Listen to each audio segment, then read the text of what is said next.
શ્રાવણ માસ મહાત્મ્ય પાંચમો અધ્યાય।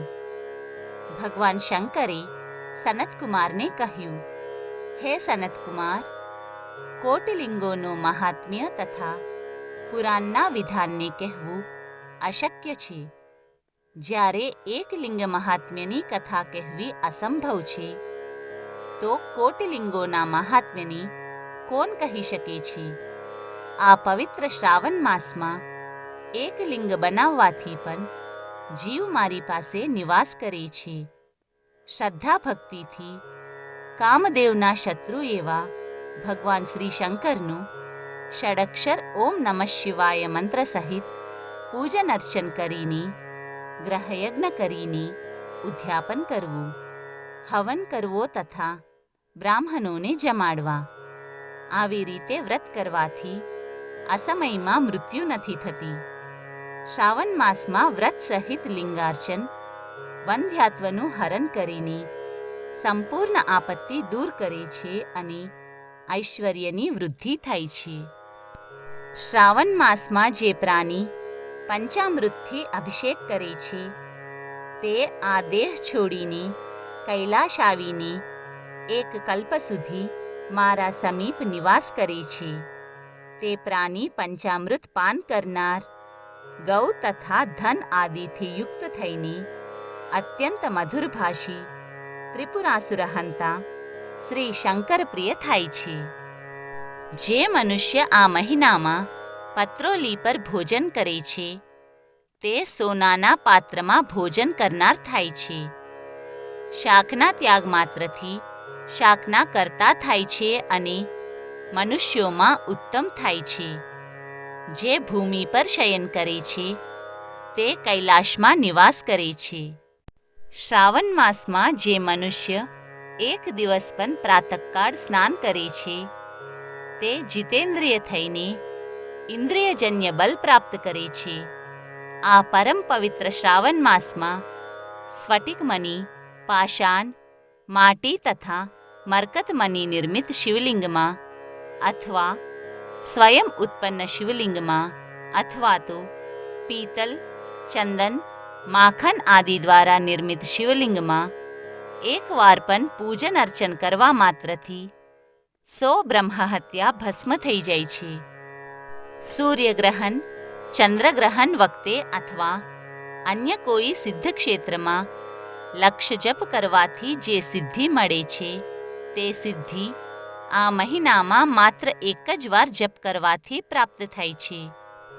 અન્ય સમયમાં 1000 વાર કરેલા નમસ્કાર તથા પ્રદક્ષિણાનું ફળ આ મહિનામાં માત્ર એક જ વાર કરવાથી મળે છે। મારા પ્રિય આ શ્રાવણ મહિનામાં વેદ પારાયણ કરવાથી બધા વેદ મંત્રોની સિદ્ધિ થાય છે। આ મહિનામાં એક પણ દિવસ પુરુષ સૂક્ત પાઠ વગર ન વિતાવવો જોઈએ। જે પ્રાણી આનો અર્થવાદ કરે છે, તે નરકમાં જાય છે।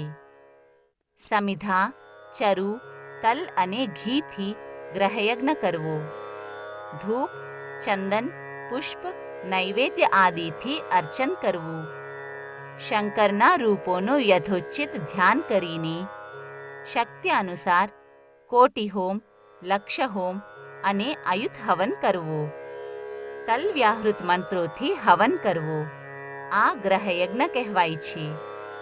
હે સનતકુમાર, હવે હું તમને વાર વ્રત કહું છું, સાંભળો।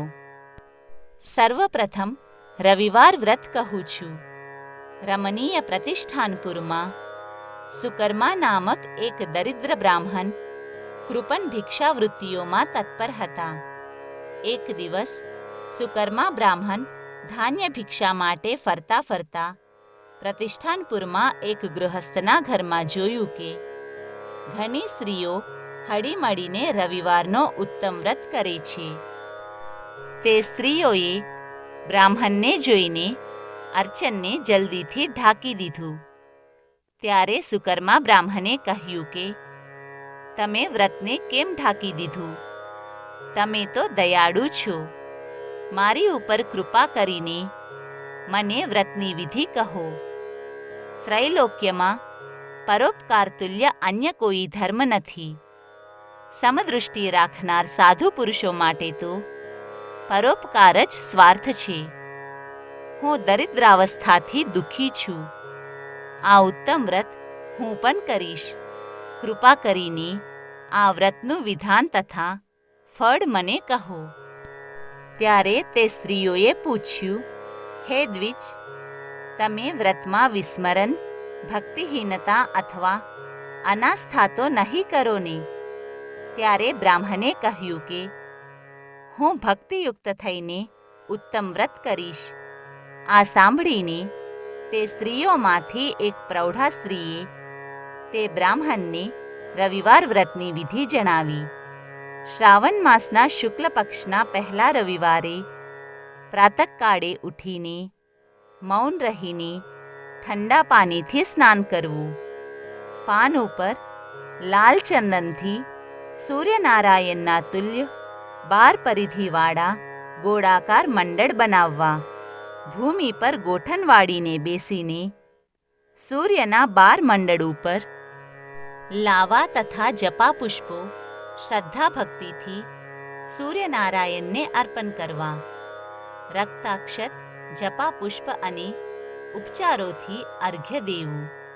નારિયેલ, બીજ અને ખાંડ શર્કરાયુક્ત સૂર્યના મંત્રો દ્વારા નૈવેદ્ય અર્પણ કરવું. 12 મંત્રોથી સૂર્યનું સ્તવન કરીને વારંવાર નમસ્કાર કરવું. 12 વાર પ્રદક્ષિણા કરીને 6 સૂતને એકમાં બાંધીને એમાં 6 ગાંઠો વાળવી. આ સૂતને સૂર્યનારાયણને અર્પણ કરીને પોતાના કંઠમાં ધારણ કરવું અને બ્રાહ્મણોને 12 ફળ દાન આપવા. આ પ્રકારે વ્રત કરવાથી નિર્ધન પ્રાણી ધનવાન થાય છે, પુત્રહીન પ્રાણીને પુત્ર પ્રાપ્તિ થાય છે અને કોઢીને કોઢથી છુટકારો મળે છે. જે મનુષ્ય જે પણ વસ્તુની અભિલાષા કરે છે તે બધું જ આ વ્રતના પ્રભાવથી સાધકને પ્રાપ્ત થાય છે. આવી રીતે શ્રાવણ માસમાં 4 રવિવાર અથવા 5 રવિવારે વ્રત કરવું. વ્રતના સંપૂર્ણ ફળની પ્રાપ્તિ માટે ઉદ્યાપન કરવું. આ પ્રમાણે વ્રત કરવાથી સિદ્ધિની પ્રાપ્તિ થાય છે. આ પ્રકારે વ્રતની વિધિ સાંભળીને તે બ્રાહ્મણ એ સાધ્વી સ્ત્રીઓને પ્રણામ કરીને ઘરે આવ્યો. ઘરે આવીને તેને વ્રતની સંપૂર્ણ વિધિ એની બંને પુત્રીઓને કહી સંભળાવી. આ વ્રત વિધિ સાંભળવાથી અને અર્ચન તથા દર્શન માત્રથી તે બંને કન્યાઓ દેવાંગના તુલ્ય સુંદર બની ગઈ. તે દિવસથી જ તે બ્રાહ્મણના ઘરે લક્ષ્મી નિવાસ કરવા લાગી. તે દિવસથી તે બ્રાહ્મણ અનેક માર્ગોથી અનેક નિમિત્તો દ્વારા લક્ષ્મીપતિ બની ગયો. થોડા સમય પછી તે દેશના રાજા સુકર્મા બ્રાહ્મણના ઘર પાસેથી પસાર થયા અને એ વખતે રાજાએ બ્રાહ્મણની સુંદર કન્યાઓને જોઈ મોહિત થઈ ગયા. તે બંને કન્યાઓ તેની સુંદરતાથી કમળ અને ચંદ્રમાને પણ અપમાનિત કરતી હતી. એના રૂપ લાવણ્યથી રાજા મોહિત થઈ ગયા અને રાજાએ તે બ્રાહ્મણને કન્યાઓની યાચના કરી અને બ્રાહ્મણે પ્રસન્ન થઈને તેની બંને પુત્રીઓનો રાજા સાથે વિવાહ કરાવીને વિદાય કરી દીધી. તે બંને કન્યાઓ પણ રાજાને સ્વામિત્વના રૂપમાં પામીને પ્રસન્ન થઈ ગઈ. તે કન્યાઓએ પ્રસન્ન ચિત્તે આ વ્રત કર્યું અને તેમને વ્રતના પ્રભાવથી પુત્ર પૌત્રાદિની પ્રાપ્તિ થઈ.